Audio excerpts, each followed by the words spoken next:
Noi siamo determinati a fermare la realizzazione del progetto. Non ho problemi a dirlo, lo dico con grande chiarezza.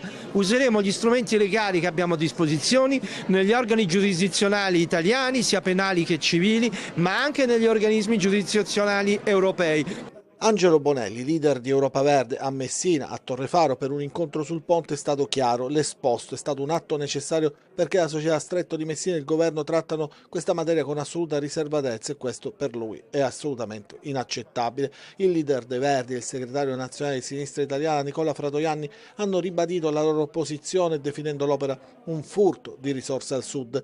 Stiamo parlando di un progetto vecchio di 12 anni che è stato riesumato e oggi ce lo ripresentano con la stessa gara d'appalto. Insomma, noi vogliamo capire non solo per le questioni legate alla sicurezza, ma anche per le questioni di come vengono spesi i soldi degli italiani. Una battaglia politica nazionale su cui Bonelli ha annunciato anche la possibilità di raccogliere le firme per un referendum per sapere cosa ne pensano gli italiani sul ponte. Per Fratoianni invece la priorità deve essere la sicurezza idrogeologica e sismica del paese e investimenti sul welfare per proteggere le persone più fragili. Siamo di fronte all'ennesima bufala propagandistica e all'ennesimo spreco di risorse pubbliche che andrebbero orientate in tutt'altra direzione. Per questo siamo contrari, non perché siamo contro le opere a prescindere come qualcuno vorrebbe raccontare, perché facciamo un ragionamento che ha a che fare con le priorità, con i bisogni generali dei cittadini e delle cittadine siciliani in questo caso, ma non solo siciliani e siciliane. A rispondere è stato il presidente della regione, Renato Schifani, secondo il quale la levata di scudi della sinistra contro il ponte di Messina è l'emblema di quel fronte del no ideologico alle grandi opere che per molti anni ha paralizzato il paese, impedendone la crescita e lo sviluppo. Il mio governo, ha detto, è determinato a mettere in campo ogni forma di iniziativa a sostegno di questa infrastruttura strategica e siamo pronti anche a costituirci parte civile nei confronti di coloro i quali si rendessero protagonisti di azioni penali temerarie per rallentare l'opera. Tornano le tariffe aeree alle stelle con l'avvicinarsi della Pasqua. Nonostante il fenomeno del caro voli sia stato più volte oggetto del dibattito politico lo scorso Natale, oggi se ne torna a parlare in vista delle prossime imminenti festività. Sono tariffe improponibili all'utente, quelle emerse da un'indagine del Centro di Formazione e Ricerca sui Consumi in collaborazione con Asso Utenti. Infatti chi acquista oggi un biglietto andata e ritorno per l'aeroporto di Catania spende un minimo di €365 partendo da Torino, 319 da Verona, 317 da Venezia. Più economico volare da Roma, dove il biglietto per Catania parte da €144. Circa le stesse cifre si spendono se si vuole raggiungere Palermo e la spesa lievita per il bagaglio a mano o il posto a sedere. Molto più conveniente in rapporto alla tratta la partenza dall'Italia verso una capitale europea. Le compagnie aeree continuano ad imporre tariffe lievitate, nonostante appena 3 mesi fa un'indagine dell'antitrust e l'intervento del governo regionale con lo sconto per i residenti avevano illuso il consumatore che partire in concomitanza con i periodi di festa da e per la Sicilia non sarebbe stato più un lusso soltanto per ricchi.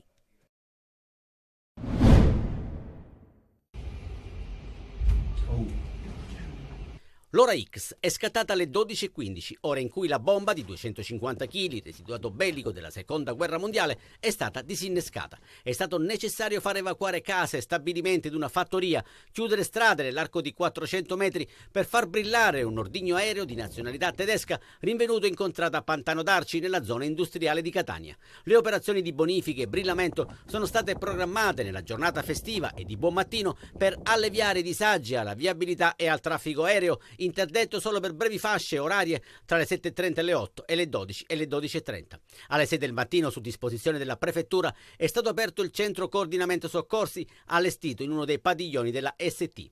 A coordinare le operazioni il viceprefetto aggiunto di Catania, Federica Nicolosi. La giornata di domenica è stata scelta proprio sia per la limitazione del traffico veicolare, per il minor impatto anche nel riguardo alla fascia oraria individuata in relazione al minor traffico veicolare anche aereo, nonché per le attività ridotte delle aziende coinvolte e inserite nel territorio della zona rossa. All'operazione hanno preso parte i militari del 4° Reggimento Guastatori di Palermo e dell'aeroporto di Sigonella, ENAV, ENAC, ASP, SAC, Croce Rossa, Carabinieri, Polizia, Vigili del Fuoco Forestale, Polizia Municipale e Protezione Civile Comunale, quest'ultima al comando del funzionario Lara Riguccio. L'ordigno è stato prelevato ed interrato per ridurre il potenziale esplosivo, per poi farlo brillare sul posto e renderlo inoffensivo.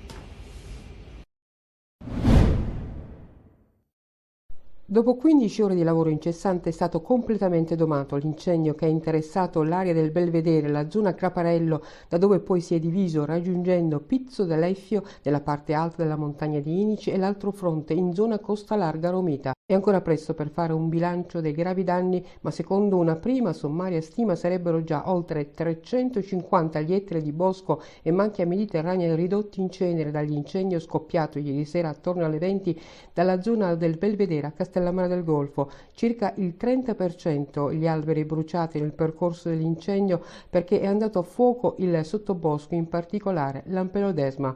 Nella zona percorsa dalle fiamme sono rimasti gli operatori a presidiare le aree che stanno per essere bonificate. Accanto alla bonifica sono partite anche le indagini delle forze dell'ordine presenti sul luogo del disastro per capire se dietro il rogo possa esserci ancora una volta la mano dell'uomo. Innanzitutto io non chiedo la liberazione di Filippo, io chiedo che Filippo venga sottoposto ad un giudizio imparziale, ed è un diritto che gli è venuto negato fin dall'inizio, dalle primissime fasi di questo procedimento.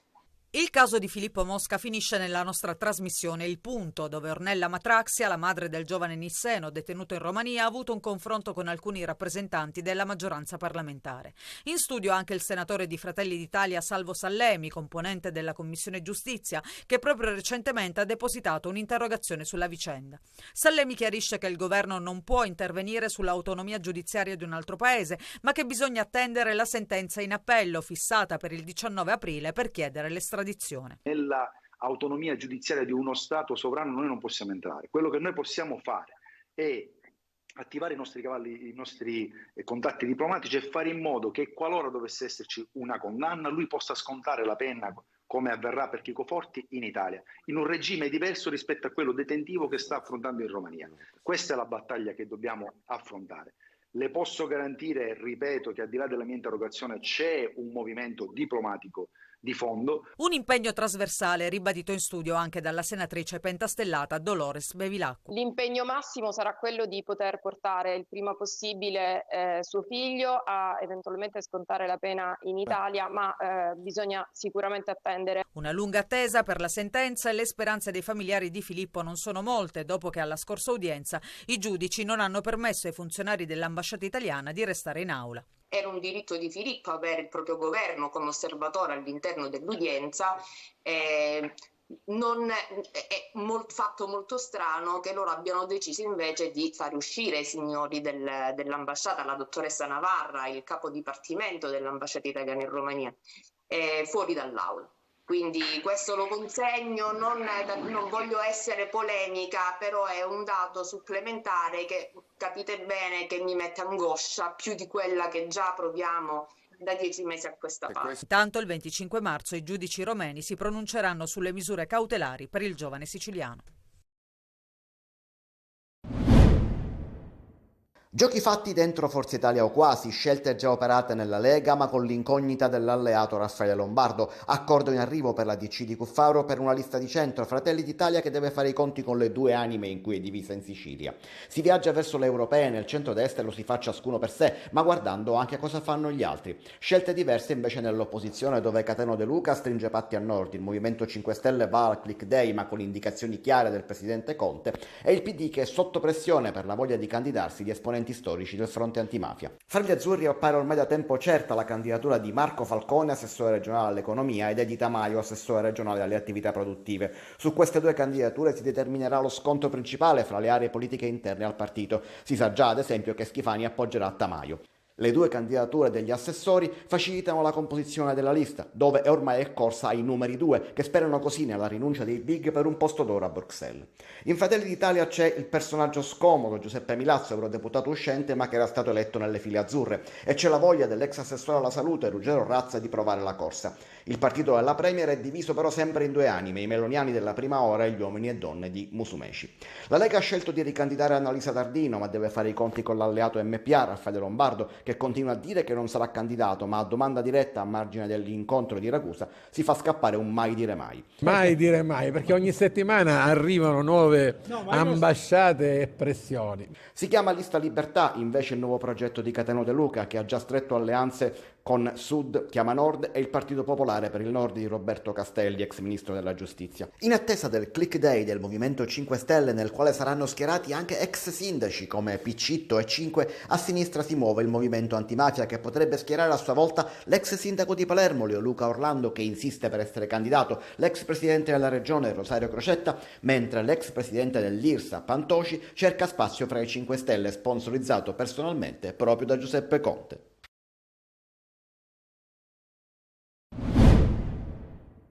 Il pullman lavoro e partecipazione dell'UGL ha fatto tappa anche a Catania, in Piazza Università. Il capoluogo etneo è la quarta delle 20 tappe del tour nazionale organizzato per il 74esimo anniversario della Confederazione. La manifestazione è l'occasione per fare il punto sulle prospettive della mancata attuazione dell'articolo 46 della Costituzione. Sarebbe dovuta essere pronta quando è stata promulgata la Costituzione italiana, perché l'articolo 46 prevedeva già allora la partecipazione dei lavoratori alla gestione delle imprese all'interno di un quadro di normative che i governi o il Parlamento doveva realizzare. Questo non è stato nel nostro paese, a differenza del nord Europa, dove la partecipazione è applicata in Francia, in Germania, nei paesi come la Svezia. Nel nostro paese questa attenzione non c'è stata. Il tour partito da Roma girerà l'Italia fino al prossimo 25 marzo. In 20 giorni toccheremo tutte le regioni d'Italia, siamo partiti da Roma, abbiamo fatto Cagliari, Napoli, Cosenza e poi Catania. Si chiuderà il 25 di marzo a Milano, dove festeggeremo peraltro il 74esimo anniversario della fondazione della CISNAL, oggi UGL. A Catania è intervenuto anche il ministro per la protezione civile e le politiche del mare Nello Musumeci. Far partecipare i lavoratori alla gestione delle imprese, ha detto il ministro, significa eliminare la conflittualità tra capitale e lavoro, ma significa anche rendere il lavoratore responsabile dei processi produttivi, dando maggiore dignità alla funzione del lavoro stesso. Agrigento è in festa tra i fiori del mandorlo, in un mix coinvolgente di musica, canti, balli, tradizioni e tanto folklore. All'ombra della Valle dei Templi, l'avvento della 76esima edizione del Mandorlo in Fiore, con la prima sfilata dei gruppi partecipanti al 66esimo Festival Internazionale del Folklore e al 21esimo Festival Internazionale I Bambini del Mondo. Per le strade e le piazze della città si sono esibiti anche i gruppi siciliani, ambasciatori delle tradizioni locali. Arriviamo da Catania con la nostra vulcanica energia, porteremo il nostro folklore ad Agrigento in questa meravigliosa location del Mandorlo in Fiore. Grazie ad Agrigento. Abbiamo raffigurato questa donna, no? Che è la primavera, così bella con tutti i fiori, il mandorlo in fiore, abbiamo il talamone, finalmente lo hanno messo all'impiedi, abbiamo i templi dei Dioscuri e così via. Ci sono 33 gruppi che alleteranno tutta la città, c'è un po' di vento ma non lo sentiamo neanche, c'è il calore della gente che ci sta abbracciando, la città è invasa da mercati e siamo dei mercatini del Mandorlo e siamo ancora all'inizio. La festa proseguirà per l'intera settimana con sfilate ed esibizioni in città e sui palchi del Teatro Pirandello e del Palacongressi. Prossimo suggestivo appuntamento è nel pomeriggio di martedì 12 marzo con l'accensione del Triplo dell'Amicizia ai piedi del Tempio della Concordia, dove la fiamma, alimentata alle fiaccole di tutti i gruppi, simboleggerà il messaggio della concordia e l'appello alla pace tra i popoli.